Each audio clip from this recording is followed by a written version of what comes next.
So, how's the Juice Champions? Hope you had a chance to watch the part one of this two-part series. If not, I strongly recommend that you stop this video and please watch the part one first. The link is right there in the description below. So, let's jump on to the part two. But here's what I want to do first. I want to start by taking a bow. Yes, a remote bow. To thank you for the overwhelming response and for watching the part one. Really amazing to see that 51 of you already watched the part one. Some truly amazing comments and appreciation. It's really, really overwhelming for me. Once again, thanks for your love, comments, feedbacks, and likes. Keep them rolling. Next, a super quick recap of where we left. So, five goals, right? These are the five goals we discussed: the quantitative measurement, the qualitative measurement criteria, and the measurement mechanism by the Google Forms. The outreach opportunities goal is not mandatory for champions, but they're most welcome to carry it. Wonderful. So, what's this tiny URL? Well, that's our gateway to our goals sheets.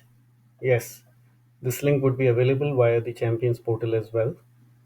And for those who can't access the Google Forms from their office network, we'll make arrangements for them to be able to download these forms either from the portal or otherwise. So if you clicked on this link, it will take you to a document like this.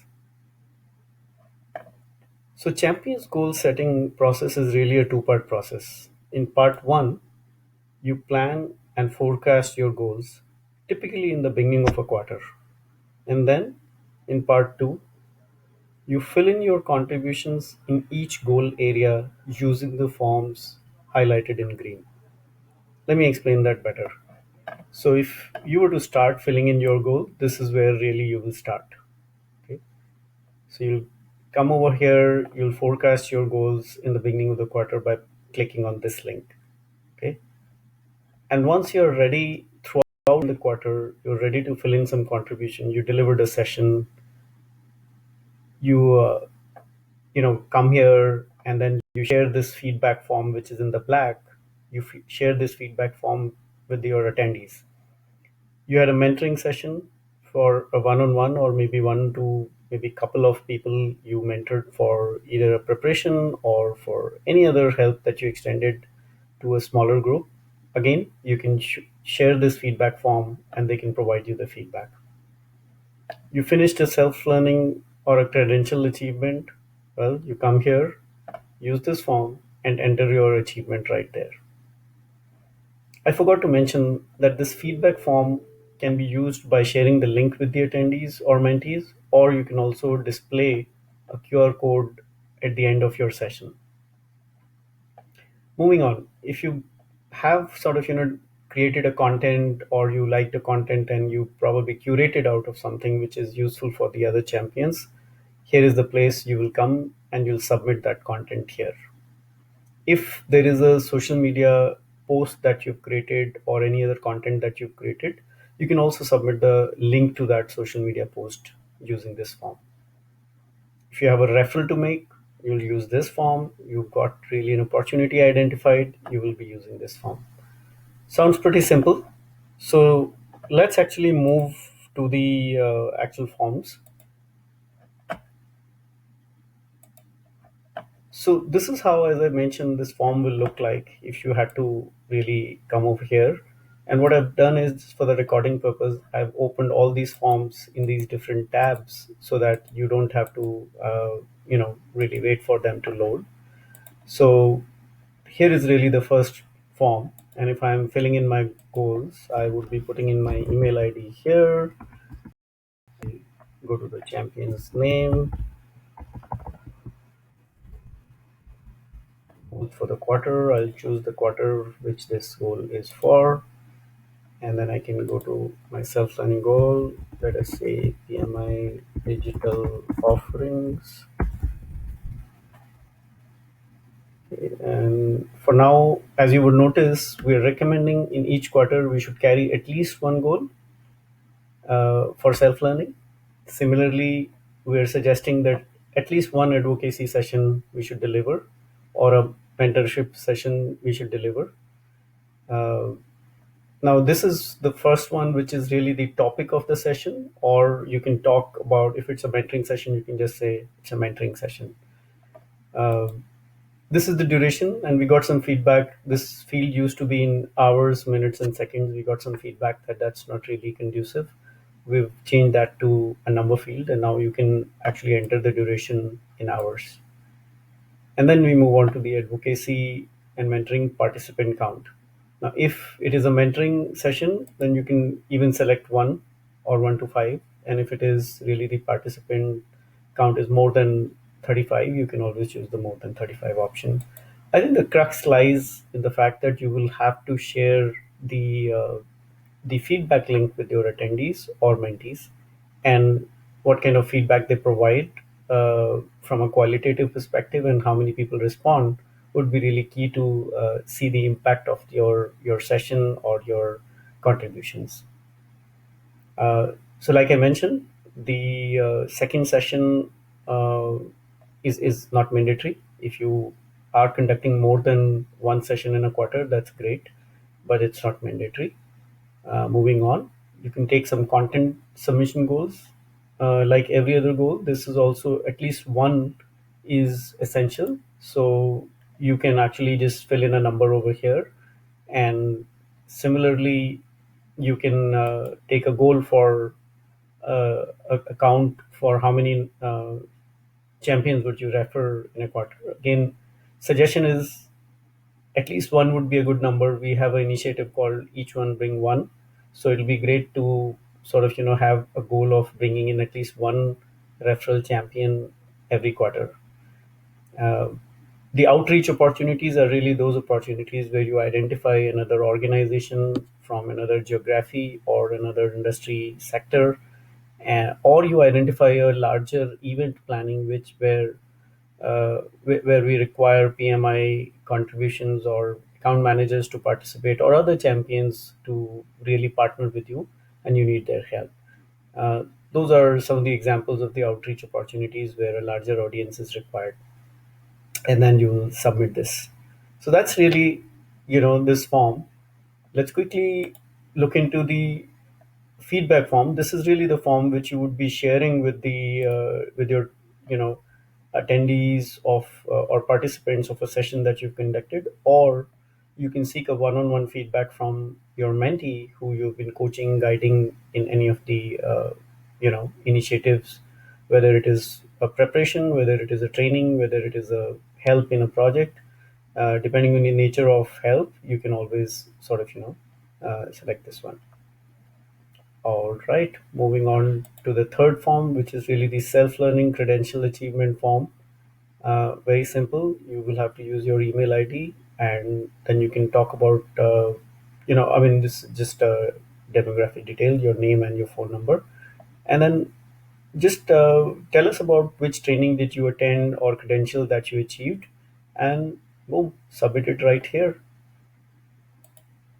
Next one, content submission form. As you would note that my email ID is displayed here, this is the only form which requires an email ID to be used. And the reason for that is because it has an optional upload content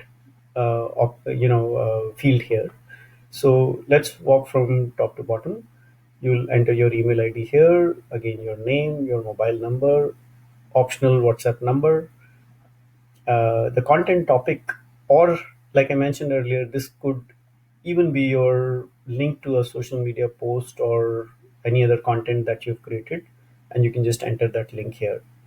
What would happen next is that either CACs or PMI will review this content, and then will ensure that this reaches into the knowledge area on the champions portal, or this gets shared with the larger champion's audience via the WhatsApp share or the LinkedIn page that we have. And this is the last one where you'll click here to upload any file. It could be a PDF, it could be a video.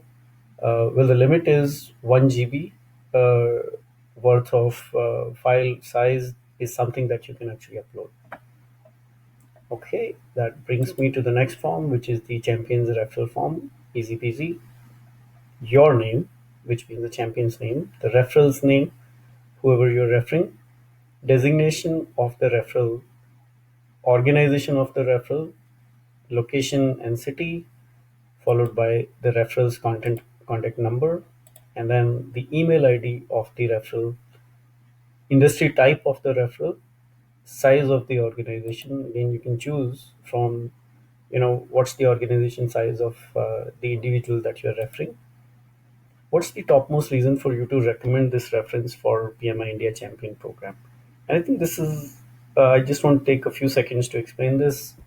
It's not really any referral. You should feel convinced as an existing champion that the person you're referring would really make a good champion in future with little or no assistance. The volunteering passion should already be there, and based on that the person should be referred. If there are any PMI credentials, that'll be great, and you may like to validate the whether the person has the PMI membership or not. And also, some of the usual things like, has the person done any volunteering related to project management or otherwise in past, and what's his interest or her interest to really get into volunteering and to PMI specifically. If you're really convinced, then you submit these details and then submit over here. Which brings to the last form, which is the opportunity identification form. Not really very different, so I'm not going to really go into the details. I think the only difference here is the size of the organization. If it is you're recommending, the size should be more than 500 employees or even higher, and that's the criteria for us to really onboard a champion from an organization typically. So if it is really a new industry, new organization, untapped really domains, then it should be a large organization. That's great. If it's an event, then also the size of the event or the organization or the audience that you're looking at potentially should be in this number. Not to say that case to case basis smaller numbers would not be addressed. I think it'll be a good idea to kind of just submit the form anyways, and then PMI or the CACs or the senior champions will take this forward. So I think that basically sums up what I wanted to really cover. This brings us back to these forms, how they look. Uh, I hope I've been able to explain. Uh, Before I kind of stop the recording, I would be sharing the tiny URL for the goals link, where you can find all these links in the description of this video. So I would really, really recommend that you go ahead and attempt the forms in their new avatar. I also want to thank everyone who already actually filled in. More than 33 people have already taken a stab at the new Google Forms, and I'm really requesting the others to also experiment and come back with their feedbacks. We would quickly want to move from the pilot phase to the actual phase. With that, wishing you safety, health, stay happy, and that makes a lot of difference. Hoping to talk to you soon on a different note.